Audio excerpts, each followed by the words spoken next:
তোমাদের ঈশ্বরকে আদি থেকেই জানো। আর পিতারা বলতে পিতৃপুরুষদের কথা, যারা প্রভুকে জানতে পেরেছেন আমাদের আগে, ঠিক আছে, তারা যেন সেই আদি থেকে যে প্রভুকে জেনেছে সেই প্রভুতে যেন তারা স্থির থাকে। তারা কেবল নিজেরা স্থির থাকে তা নয়, কিন্তু তারা সেই লেগেসি, তারা যে প্রভুর সঙ্গে চলেছে সেই যে চলাটা যেন অন্যদের মধ্যে সেটা যেন স্থানান্তরিত করতে পারে, তাদের মধ্যে পুঁতে দিতে পারে সেই বীজটা, যে তারা সেই প্রভুতে কেমন ভাবে চলেছে সেটা তাদের সন্তানদের মধ্যে যেন তারা সেই বীজটা প্রদান করতে পারে, সেই শিক্ষা প্রদান করতে পারে।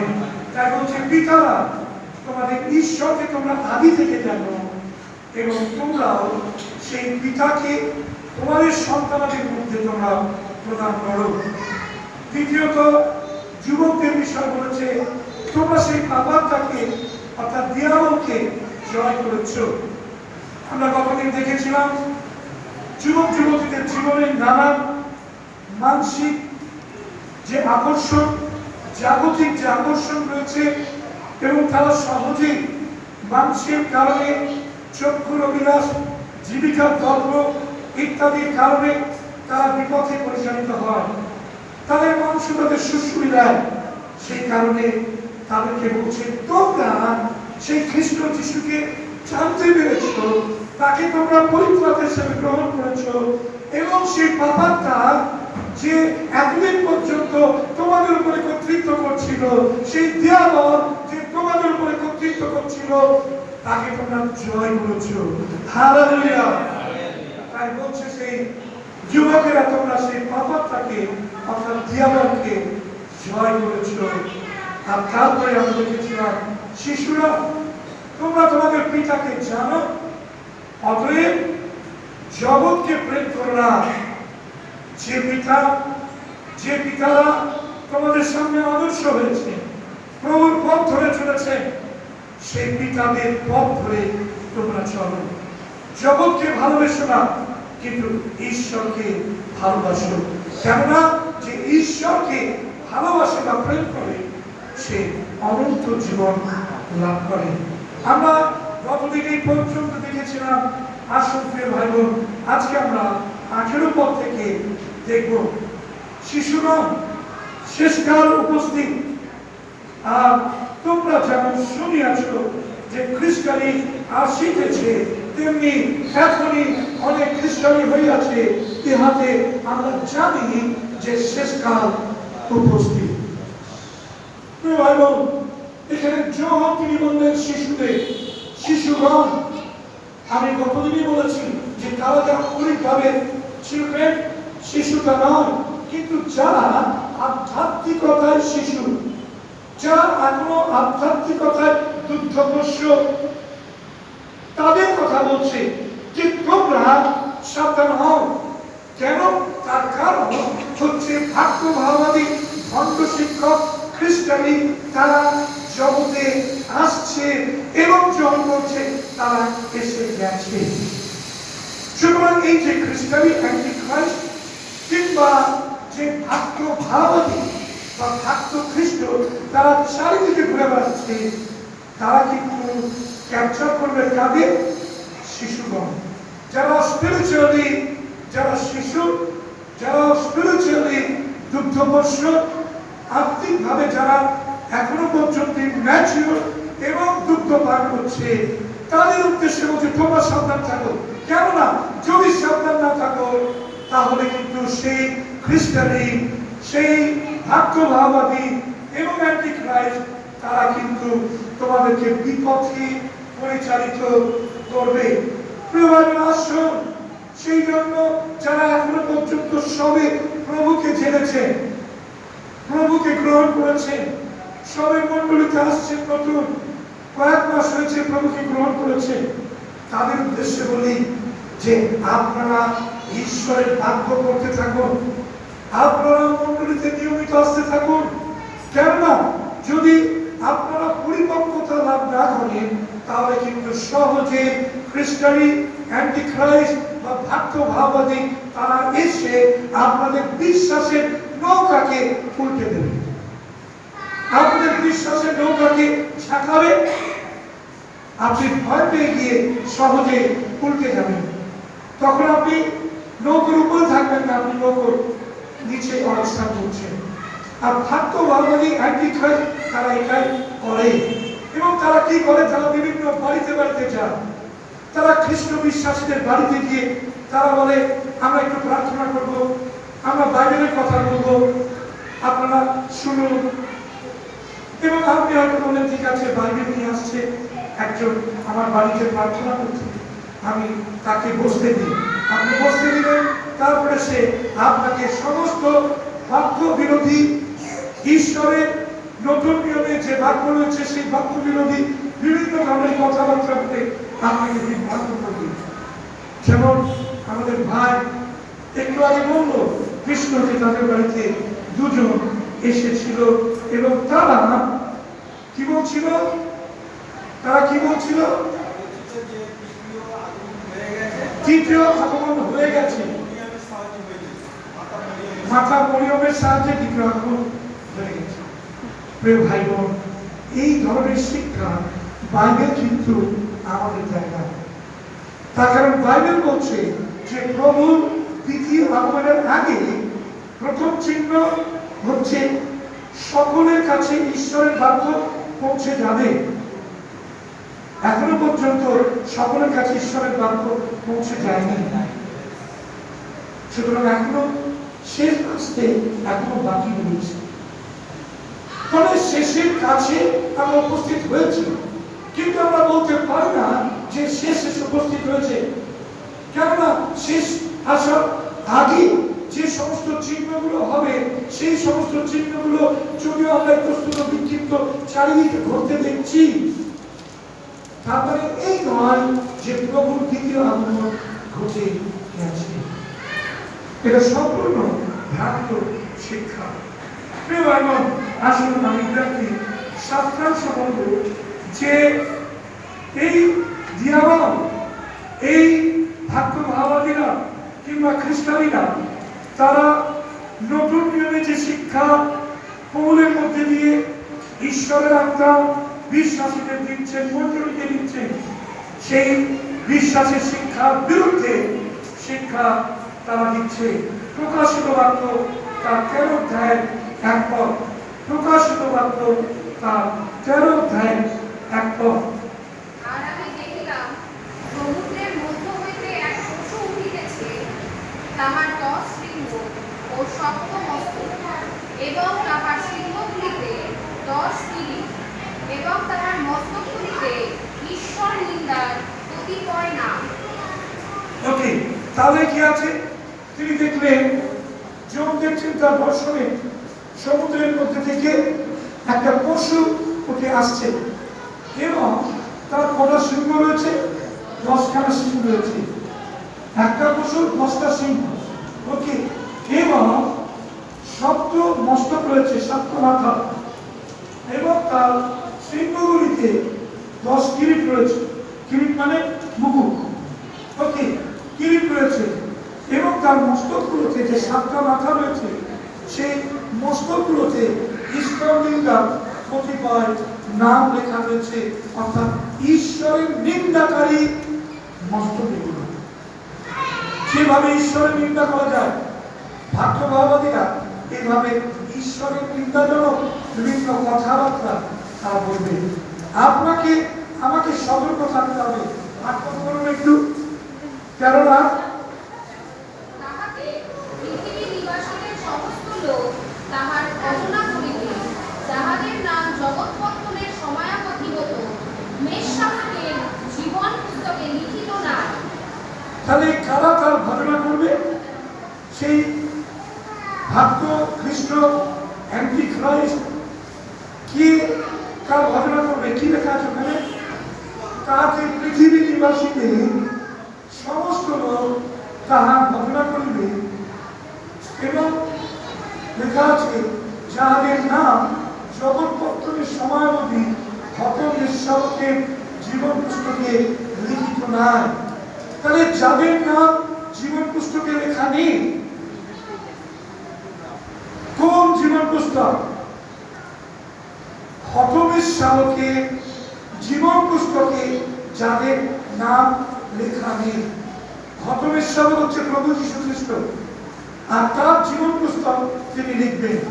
আর সেই জীবন পুস্তকে যাদের নাম পাওয়া যাবে না, তারা কিন্তু সকলে অ্যান্টিখ্রাইস্টের ঘটনা করবে।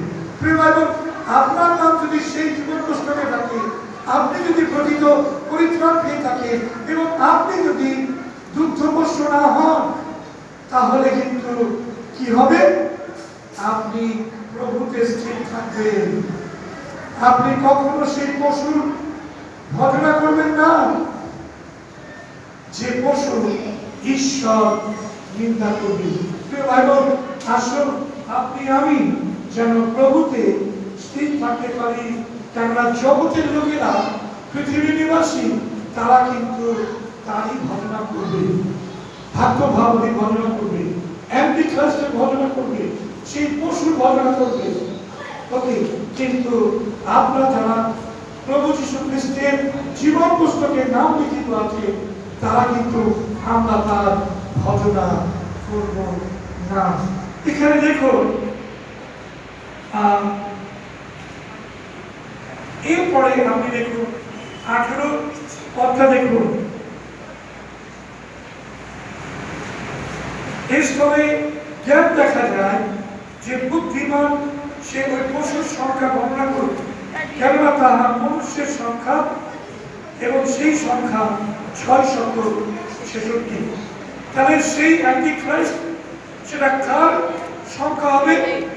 সেটা মানুষের সংখ্যা, এবং সেই সংখ্যাটা কত? 666।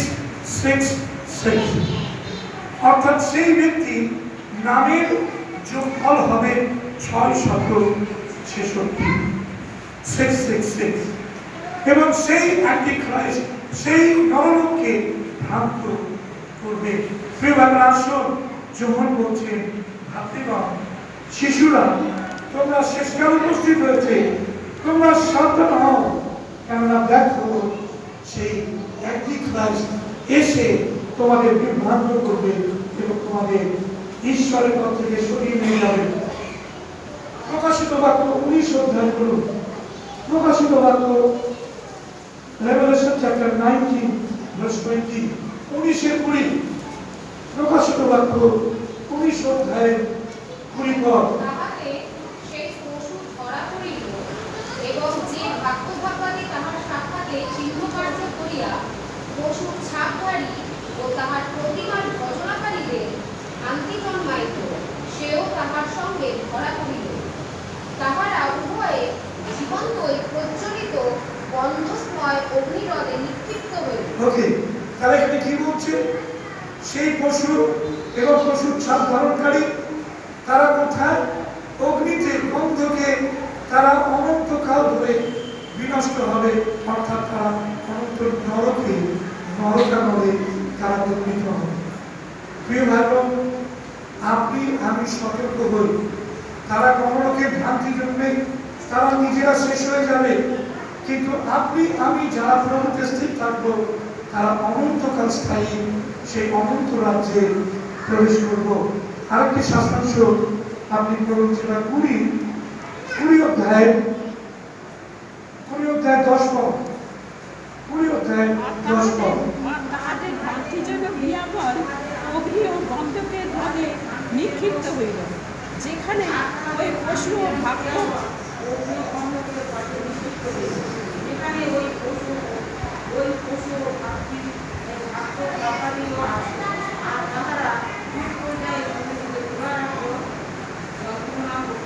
দেখুন কি বলছে, আর তাহাদের ভ্রান্তিজনক দিয়াবল অগ্নি ও গন্ধকের নদে নিক্ষিপ্ত হইবে, সেখানে ওই পশু, যে পশুর কথা বললাম প্রকাশিত বাক্যে 13 অধ্যায়, সেই পশু ও ভাগ্য ভাবকে আছে, আর তাহারা যুগ পর্যায়ে যুগে যুগে দিবারাত্র যন্ত্রণা ভোগ করবে, অনন্ত নরকানলে দণ্ডিত হবে। প্রিয় ভাই বোন, আসুন আমরা দেখতে থাকি।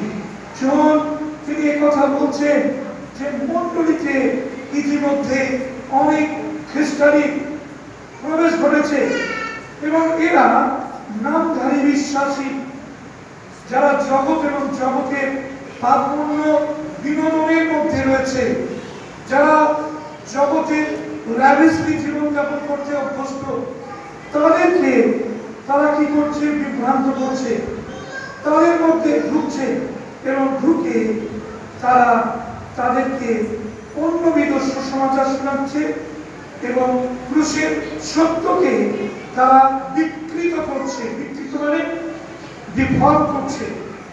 যে ক্রুশের সত্য রয়েছে সেই সত্যকে তারা বিকৃত করে দিচ্ছে। ওকে, এটা ঈশ্বরের বাক্য বলছে। এইভাবে খ্রিস্টানি এবং তার ধার্মিকতা, খ্রিস্টান এবং তার ধার্মিকতার বিরোধিতা করবে এই খ্রিস্টান। খ্রিস্টান লোকেদের বিরোধিতা করবে এবং যারা প্রভুকে চলে তাদের বিরোধিতা করবে। 19 পদ, তারা আমাদের হইতে বাহির হয়ে আসছে কিন্তু আমাদের ছিল না, কেন যদি আমাদের হইত তবে আমাদের সঙ্গে থাকিত, কিন্তু তাহারা বাহির হইয়াছে যেন প্রকাশ হইয়া পড়ে যে সকলে আমাদের নয়। এখানে পরিষ্কার ভাবে যোহন বলছে যে তারা কি বলছে? আর তারা তাদের মধ্যে থেকে আমাদের মধ্যে হইতে বাহির হইয়াছে কিন্তু তারা আমাদের মধ্যে ছিল না। তাহলে যোহন কি বলতে চাইছে? যোহন বলতে চাইছে যে এরা হচ্ছে নামধারী, এরা খ্রিস্টের নাম নিয়ে ঘুরছে, এরা বলছে আমরা খ্রিস্টান, কিন্তু তাদের জীবনে খ্রিস্টের পদার্থ অনুসরণ করার কোন চিহ্ন তারা নেই। তাই জন বলছে এরা আমাদের মধ্যে থেকে বেরিয়েছে, ওই নাম নিয়ে বেরিয়েছে, কিন্তু তারা কোনোদিনই আমাদের মধ্যে ছিল না, পূর্বেও ছিল না। পাস্ট টেন্সে বলছে যে অতীতে সে তারা ছিল না এবং আগামী দিনেও তারা থাকবে না। যারা ছিল না তারা কেমন করে থাকবে? কিন্তু তারা নাম নিয়ে ঘুরবে। প্রিয় ভাই বোন, সেই কারণে আপনাকে সতর্ক থাকতে হবে। যারা প্রভু ছিল না তারা কেমন করে প্রভুর বার্তা প্রকাশ করবে, কিংবা প্রভুর বার্তা আপনাকে শোনাবে, কিংবা প্রভুর পথে আপনাকে সেই জীবন আদর্শ রেখে আপনাকে উৎসাহিত করবে যেন আপনি প্রভুর পথে চলতে পারবেন। তারা প্রভুর পথে ছিলই না, প্রভুই ছিল না। তাই প্রিয় ভাই বোন, আজকে যখন আপনি আপনার কারোর কথা আপনি শুনছেন, প্রভুর বাক্য শুনছেন, আপনি সতর্ক হন। তার জীবনযাপন সে কি প্রকৃতপক্ষে প্রভু নাকি প্রভুকে নেই? এই দুয়ের মধ্যে দেখুন যে সোনারপুর অ্যাসেম্বলি অফ গড মন্ডলী থেকে বেরিয়েছে, বেরিয়ে প্রচার করছে, তার মানে সে পারফেক্ট প্রচার করছে তা নয়। সে ছিল মন্ডলীতে, কিন্তু তার মধ্যে খ্রিস্ট ছিল না। সে কোনোদিনই যিশুকে তার হৃদয়ে গ্রহণ করেনি। সে উপরে উপরে ছিল, বেরিয়ে গেছে আর বেরিয়ে গিয়ে প্রচার করছে। তার মানে এই নয় যে সঠিক কথা সে প্রচার করছে। আমাদের বাইবেল কলেজ থেকে অনেক সময় আমরা দেখি যে অনেক স্টুডেন্ট তারা বেরোয়, কিন্তু তারা পরবর্তীকালে যারা বিভ্রান্তি সুসমাচার প্রচার করে, তাতে করে আমরা ফ্যাকাল্টিরা খুব দুঃখ পাই। আমরা বলি এই সমস্ত প্রোডাকশন তো আমরা করিনি, এই শিক্ষা তো আমরা দিইনি। আমি থিওলজি পড়াই কলেজে, এই ধরনের থিওলজি কোনোদিন আমি পড়াইনি আমার স্টুডেন্টদের। তাহলে এই ধরনের থিওলজি কেন তারা প্রচার করছে? তার মানে হচ্ছে যে তারা মুখোশধারী, তারা একটা ডিগ্রি পাওয়ার জন্য এসেছে বা তাদের সংস্থা পাঠিয়েছে, তারা ডিগ্রি নিয়ে বেরিয়ে গেছে তাদের সংস্থার হয়ে কাজ করার জন্য। সুতরাং তাদের সংস্থা যে ভ্রান্তি সুসমাচার প্রচার করে, তারাও সেই বিভ্রান্তিমূলক সুসমাচারই প্রচার করবে, কিন্তু সার্টিফিকেটটা বহন করবে বান্টিং থিওলজিক্যাল কলেজে। সবাই প্রশ্ন করবে কি এটা বিদেশি স্টুডেন্ট এরকম কথা বলছে? আর নিশ্চয় ঠিক বলছে, বিদেশি স্টুডেন্টরা খুব ভালো হয় সাধারণত। প্রিয় ভাই বোন, আপনি আমি সতর্ক হই যোহনের এই কথার দ্বারা। যোহন বলছে আমাদের মধ্যে থেকে বের হয়েছে, কিন্তু কোনোদিনই আমাদের মধ্যে ছিল না। কেননা যদি আমাদের মধ্যে থাকতো, যদি হইতো, তবে আমাদের সঙ্গে থাকিত। প্রিয় ভাই বোন, কি হতো? জন বলছেন আমাদের সঙ্গে সে থাকতো। কেন? যিশু বলছেন প্রতিলিখিত সুসমাচার তার 10 অধ্যায়, তার ইচ্ছা তিনি শিষ্য মনোনয়ন করলেন যেন তার শিষ্যরা তার সঙ্গে সঙ্গে থাকতে পারে, যেন তারা তার সঙ্গে সঙ্গে থাকে। জন বলছে যদি আমাদের থাকতো তাহলে তারা আমাদের মধ্যেই থাকতো, তারা আমাদের শিক্ষায় তারা শিক্ষা দিত, তারা অন্যবিধ শিক্ষা তারা প্রদান করতো না। অতএব সাবধান, সতর্ক থাকুন। 19 বলে তাই বলছে, কিন্তু তারা বাইরে হয়ে আছে যেন প্রকাশ হইয়া পড়ে যে সকলে আমাদের নয়। হালেলুয়া। প্রিয় ভাই বোন, ঈশ্বরের বাক্য হচ্ছে যুগান্তে, তাই না? শ্যামা ঘাস 13 অধ্যায়, শ্যামা ঘাস এবং আমাদের কমের দৃষ্টান্তে সেখানে বলছে শ্যামা ঘাসের কথা। আর শ্যামা ঘাস কবে প্রকাশিত হবে? পরে কি লেখা আছে? যুগান্তে, মানে যুগের শেষে, তখন প্রকাশ হয়ে পড়বে। কিন্তু এখন শ্যামা ঘাস এবং গম উভয়কে বাড়তে দাও। এখন তাদেরকে কেটে ফেলো না। শ্যামা ঘাস বলে কেন ভুল করে তোমরা গমগুলো উপরে ফেলবে, কেটে ফেলবে, তাই বাড়তে দাও। কিন্তু যুগান্তে তোমরা কাটবে, কেন? সেগুলো শ্যামা ঘাস, সেগুলো গম নয়, প্রকাশ হয়ে পড়বে। আর যখন একই কথা বলছে, তারা বার হয়েছে যেন তারা প্রকাশ হয়ে যায় যে তারা যখন এবং তাদের মধ্যে ছিল না। হালেলুয়া। প্রিয় ভাই বোন, মণ্ডলীতে যারা বিশ্বস্ত ভাবে রয়েছে তারা প্রভুদের দিক থেকে তারা মণ্ডলীতে রয়েছে, কিন্তু যারা মণ্ডলী থেকে ছিটকে বেরিয়ে গেছে তারা কিন্তু কোনোদিনই মণ্ডলী ছিল না। আর যদিও অন্য কোনো মণ্ডলীতে যায়, অন্য কোনো মণ্ডলীতে যায়, অন্য বিধ সুসমাচার প্রচার করবে এবং তারা কিন্তু বিভ্রান্তি সৃষ্টি করবে। হালেলুয়া।